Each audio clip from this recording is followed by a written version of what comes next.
Hello, j'espère que vous allez bien. Nouvelle vidéo sur un manga d'Osamu Tezuka, Sous notre atmosphère, sorti aux éditions 1000 mangas, 10 000 mangas, pardon. 10 000 mangas.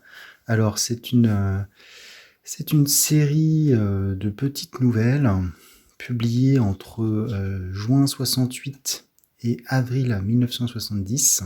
Voilà. Il y a donc 3, 6, presque 20 petites nouvelles qui sont recueillies au sein de ce manga avec un Osamu Tezuka profondément adulte. Voilà. Donc, Osamu Tezuka, effectivement, est plutôt connu pour des œuvres, en tout cas quand il a commencé à sortir ceci, il y avait toute une mouvance qui est très bien expliquée. Il y a un petit rédactionnel à la fin qui est plutôt très intéressant.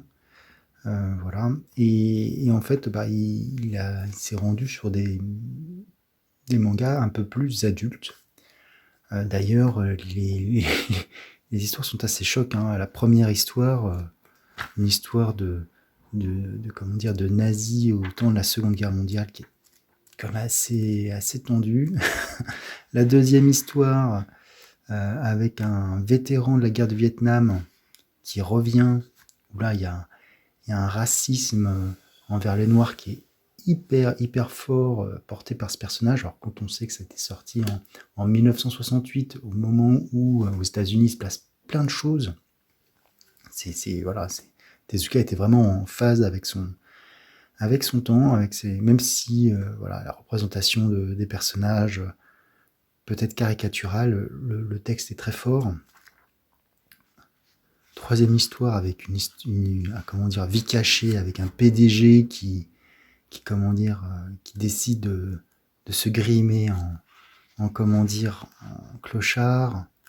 La quatrième histoire, je ne vais pas toutes vous les faire, voilà, le salopard et la falaise, ou un évadé, en plus ça se passe en France, ça a réussi à s'échapper, un western, de la SF avec tout un discours sur l'écologie, des thèmes assez forts, l'inceste, voilà, un inceste, c'est vraiment bizarre, le traquenard aussi. Enfin, ça varie entre l'horreur, la SF, la tranche de vie, mais tout traité d'une façon très adulte. Je vous montre un petit peu quelques scènes, mais vraiment c'est une œuvre qui m'a... Moi j'ai lu de Tezuka, j'ai pas lu grand chose. J'ai lu... j'ai pas lu grand chose. J'ai lu l'intégrale Bad Jack, j'ai lu un peu d'Astro Boy, j'ai lu également, il avait fait du vampire, il a fait Bouddha, la vie de Bouddha, Dororo. J'ai pas lu le Phénix qui va ressortir là en édition Prestige.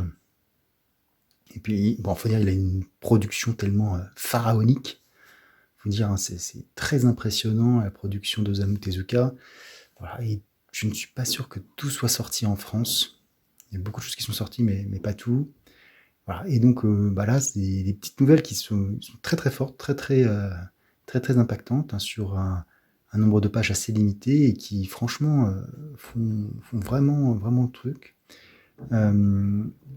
Alors voilà, je vous laisse la quatrième de couverture pour que vous puissiez lire si ça vous intéresse. Mais cette édition-là, 10 000 mangas, je ne connaissais pas du tout. Il y a un rédactionnel qui est très intéressant, qui permet un peu de me remettre un petit peu en approche toutes les influences qu'il y a pu avoir. Voilà, si vous avez l'occasion, moi je l'ai trouvé à la médiathèque de ma ville.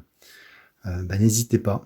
Bon, après c'est du Tezuka, hein, ouais, le style est très reconnaissable. Il se met lui-même d'ailleurs en image dans certaines histoires, au moins dans 2. Voilà. Sur ce, si vous avez aimé cette courte vidéo, n'hésitez pas à liker, disliker, à me dire si vous l'avez lu et à partager votre avis et à vous abonner sur ma chaîne. Sur ce, je vous dis ciao.